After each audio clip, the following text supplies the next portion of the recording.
माननीय पवन शाह। धन्यवाद। सम्माननीय सभामुख महोदय, सम्माननीय उपसभामुख, माननीय सांसदहरू तथा निर्णायक मण्डलहरू, मेरो नाम पवन शाह, मोरङ क्षेत्र नम्बर 2 कोशी प्रदेशबाट, मधेसी क्लस्टरबाट हो। म आफ्नो परिचय दिँदाखेरि सुरुमा त म नेपालको एक युवा वैज्ञानिक पनि हो। हजुरहरूले मेरो प्रोफाइल गुगलमा गएर सर्च गर्न सक्नुहुन्छ। मेरो एम्बिसियस कुराहरू भन्दाखेरि म जिरो करप्सन, राष्ट्रिय स्वतन्त्र पार्टीको प्रस्तावना नम्बर 1 मै करप्सन एकदमै जिरो हुनुपर्छ भन्ने कुरा हुँदाखेरि मैले यो पार्टीमा लाग्नुको मेन उद्देश्य नै यो हो, जिरो करप्सन, एकाउन्टेबिलिटी सबैमा हुनु पर्यो। अनि मेन कुरा चाहिँ पार्टीमा लाग्नुको कारण मलाई अमेरिकाबाट पनि पिएचडी को लागि अफर आएको थियो। म अहिले पिएचडी त्रिभुवन युनिभर्सिटीबाट यहीँबाट गरिरहेको छु। किन अमेरिका छोडे भन्दाखेरि देशमै युवा बस्नुपर्छ, युवा बस्नको लागि हामी जेन वाई जेनेरेसनले सेक्रिफाइस गर्नुपर्छ। यही जेन वाई जेनेरेसनले सेक्रिफाइस गर्यो भने कमिङ जेनेरेसन जेड अथवा अल्फा जेनेरेसन छ उनीहरूलाई न्याय या पोलिसी राम्रो बन्छ भन्ने उद्देश्यका साथले यो देशमै बसेको हो। मेन उद्देश्य नै यही हो। साथै अहिले म मास्टर्स हुँदैखेरि ट्वासको फेलोसिप पाएको हो। अहिले पिएचडीमा युजिसीले पनि ग्रान्ट गरेको छ अनि डिफ्रेन्ट प्रोफेसन्समा पनि आफू आबद्ध भएको छु। मेन दुईटा भिजनमा चाहिँ मैले आफ्नो कुरालाई राख्नेछु यहाँनिर। पहिलो कुरा यहाँनिर नेसनल भिजनमा transforming education policy and pedagogy to retain youth and secure the nation's future. So हामीले अहिले माननीयज्यूहरूले जति पनि समस्याहरू उठाउनु भयो, यो चाहे स्वास्थ्यको क्षेत्रमा होस्, चाहे आइटीको क्षेत्रमा होस्, चाहे पर्यटनको क्षेत्रमा होस्, कसैले दुध डेरीको कुरा उठाउनु भयो हैन, कसैले के समस्या उठाउनु भयो। यो समस्याको मूल जड नै शिक्षा हो हैन। जति पनि हामी भन्छौँ इकोनोमिक समस्या छ, पोलिसीमा केही छ भन्दाखेरि यदि एजुकेसन रिफर्मेसन गर्न सक्यो भने एउटा एजुकेटेड अवेयर स्टुडेन्टले के गर्छ भन्दाखेरि हरेक कुरामा प्रश्न गर्न खोज्छ कि त्यो प्रश्न गर्ने बनाउने चाहिँ हाम्रो करिकुलम छैन। हाम्रो करिकुलम खाली के छ भन्दाखेरि याद गर्यो, लोकसेवा पनि यादै गरेर पास गर्यो हैन। इभन डक्टरहरूलाई पनि अहिले हेर्नुहोस् इक्जाम लिँदैछ त्रिवी सेवा आयोगले, त्यो पनि इक्जाम लिनु याद नै गर्नु पर्यो। नर्सहरू पनि हेर्नुहोस् हैन, पढिसकेपछि पनि के गर्नु पर्यो भन्दाखेरि मेमोरी बेस्ड एजुकेसन छ पुरै हैन, स्किल बेस्ड एजुकेसन नै छैन। अनि हामी कुरा मात्रै गर्छौँ, कहाँनिर चेन्ज गर्नुपर्छ भन्दाखेरि क्लास 6, 7, 8 देखि नै चेन्ज गर्नुपर्छ।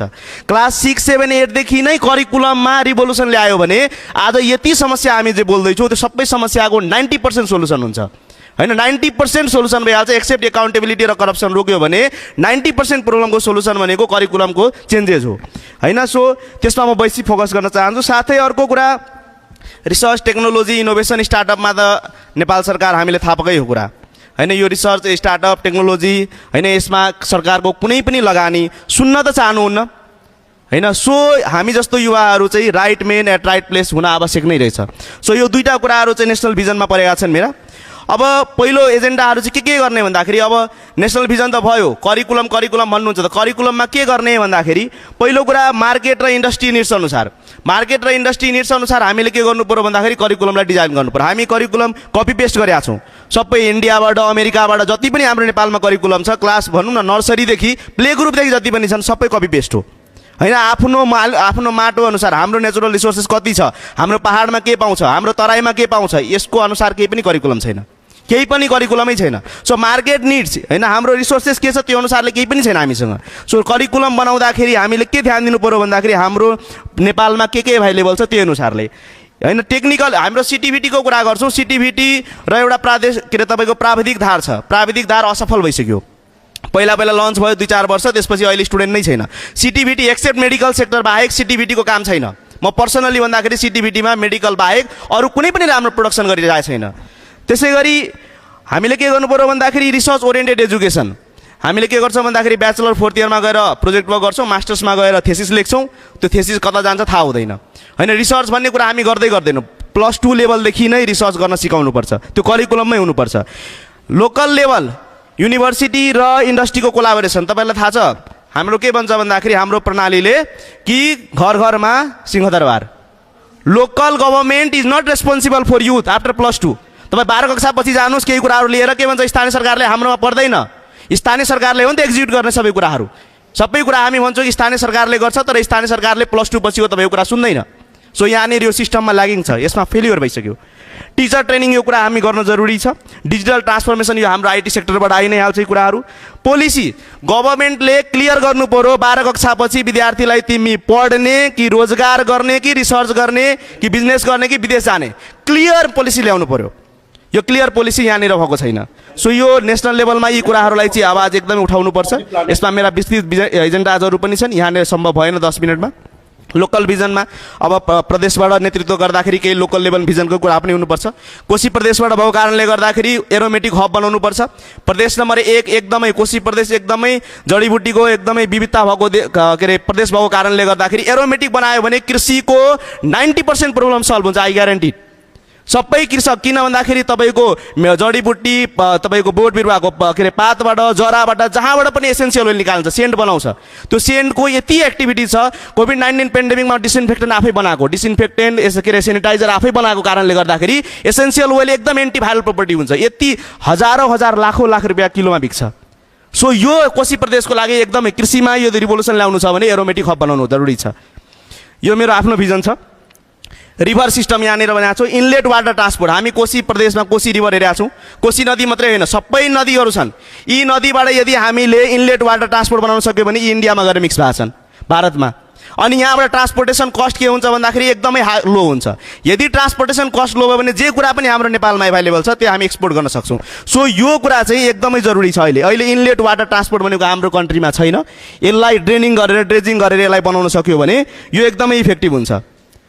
यो हामी रक्सी के गर्छ भन्दाखेरि बाहिरको ब्रान्डिङ बाहिरको खान्छ, हाम्रो लोकल चाहिँ के गर्छ भन्दाखेरि प्रहरी साथीहरूले डिस्पोज गरिदिनुहुन्छ होइन। यो कुरा ब्रान्डिङ गर्नु पर्यो। हामीले लोकल इन्डस्ट्री सानो सानो भुजिया बनाउने, पापड बनाउने, अगरबत्ती बनाउने, सलाई बनाउने, त्यस्ता डिफ्रेन्ट इन्डस्ट्रिजहरू छन्। म आफै स्वयं गरेर नगरपालिकामा गएर भनेको छु, कृपया तपाईँले जुन बजेट ल्याउनुहुन्छ 1 करोड बजेट छुट्याइदिनुहोस् 10 लाखमा सानो सानो उद्योग खोलिदिनुहोस् न, कति के अरे रोजगारी हुन्छ। केही सुन्नेवाला हुनुहुन्छ, उहाँले भन्नुहुन्छ सचिवलाई, सचिवले मन्त्रालयमा जाँदा पनि मन्त्रालयबाट सचिव, सचिवबाट मन्त्रालय, यही कुरा बिचमा कम्युनिकेसन गर्दा गर्दा मलाई भित्रबाट एकदम इरिटेसन भयो। सो मैले भने होइन, right man at right place, youth जानै पर्छ, सदनमा आवाज उठाउनै पर्छ, आफ्नो पोलिसी भन्नै पर्छ, अनि मात्रै यो के अरे सुधार आउँछ। नभए यो अरूलाई बुझाएर यो साइन्स टेक्नोलोजी रिसर्च यो रियल समस्या केही हुनेवाला छैन। मेरा साथीहरू सबै अमेरिकामा छन्, अलमोस्ट सबै अमेरिकामा छन् होइन। म मात्रै एउटा नेपालमा छु मेरो साथीहरूमध्ये जो साइन्सबाट पिएचडी गर्दै हुनुहुन्छ। So I would like to होइन यहीँबाट कन्भे गर्न चाहन्छु, यदि नेपालमा बसेर यहाँ यदि मौका पाए अगाडि बढ्यो भने तपाईँहरूको सपना साकार गर्छु, तपाईँहरूलाई नेपालमा आउने वातावरण सिर्जना गर्छु भनेर म यहाँबाट यहाँहरूलाई सबैलाई बाचा गराउन चाहेँ। यहाँ हेर्नुहोस्, यहाँ प्रोडक्ट तिलौरी जुन छ नि हामी तराईमा बनाउँछौँ, कुनै ब्रान्डिङ छैन। इक्जाम्पल हो त्यो हेर्नु, टपरी जर्मनीले प्याटेन्ट गरिसक्यो। हामी नेपालमा बनाउँछौँ टपरी होइन, जर्मनीले प्याटेन्ट गरिसक्यो, 800 रुपियाँ पर बिक्छ, हामीलाई केही मतलब छैन होइन। यो हेर्नुहोस्, यो गुन्द्रुकहरू केही मतलब छैन। सो यो ब्रान्डिङ गर्न एकदम जरुरी छ होइन। सो कमिटमेन्ट, मेरो कमिटमेन्ट अहिले हजुरलाई जुन कुरा भने करिकुलम बनाउन जरुरी छ। शिक्षामा करिकुलम स्मार्ट भयो भने, राम्रो भयो भने उस विद्यार्थीले नै सबै कुरा, स्मार्ट एग्रिकल्चरमा, गुड हेल्थमा, राम्रो गभर्मेन्ट्समा होइन, तपाईँको क्लिन इन्भाइरोमेन्टमा, सबै कुरामा राम्रो सुधार हुँदै जान्छ। सुधार हुँदै गयो भने उसले जागिर खोज्दै हिँड्दैन, आफै एन्टरप्रेनर बन्छ, आफै सबै कुरा गर्छ। सो यसको लागि पोसिबल एकदम जरुरी छ होइन। नेसनल लेभल पोलिसी जरुरी छ, प्रोभिन्सियल लेभल के अरे पोलिसी जरुरी छ, स्थानीय लेभल पोलिसी जरुरी छ, र स्थानीय लेभल पोलिसीमा र लोकल लेभल साथै के अरे स्टेट लेभल पोलिसीमा पनि हामी जस्तो युवाहरूको चाहिँ आवाज उठाउन सक्नुपर्ने ठाउँ एकदमै न्यून छ। त्यो ठाउँलाई चाहिँ अब राष्ट्रपाले यसपालिदेखि जुन क्लस्टर राखेको छ होइन युथको लागि 25 to 40 एज, सो त्यसमा म आफू अब्बल रहेको छु। र यदि मौका पाएँ भने आफ्नो सबै कुराहरू सदन मार्फतै राख्ने यहाँहरूलाई बाचा गर्दै मेरा यहाँ शब्द यहीँ सघाउँछु। हस्त, धन्यवाद। Thank you very much.